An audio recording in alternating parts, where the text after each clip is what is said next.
আমাৰ প্ৰকল্পটোৰ নাম হৈছে হাৰ্বেল শ্বেম্পু বা প্ৰাকৃতিক শ্বেম্পু। আমি বৰ্তমানে ব্যৱহাৰ কৰি থকা শ্বেম্পুত বহু ধৰণে কেমিকেল মিহলোৱা থাকে।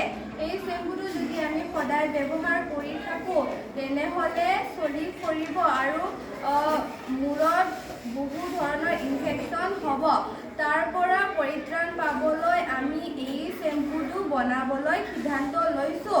এই শ্বেম্পুটো বনাবলৈ আমি নিমপাত ব্যৱহাৰ কৰিছোঁ আৰু এল'ভেৰা ব্যৱহাৰ কৰিছোঁ, কলাখাৰ ব্যৱহাৰ কৰিছোঁ, জবা ফুল ব্যৱহাৰ কৰিছোঁ আৰু জেতুকা ব্যৱহাৰ কৰিছোঁ।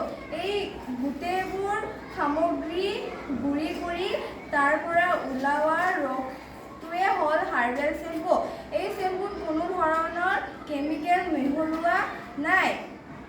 এই শ্বেম্পুটো ব্যৱহাৰ কৰিলে আমাৰ চুলি সৰা বন্ধ হ'ব, চুলি দীঘল হ'ব, চুলি ঘন হ'ব আৰু মূৰত কোনো ধৰণে ওকণি বা উফি নহ'ব।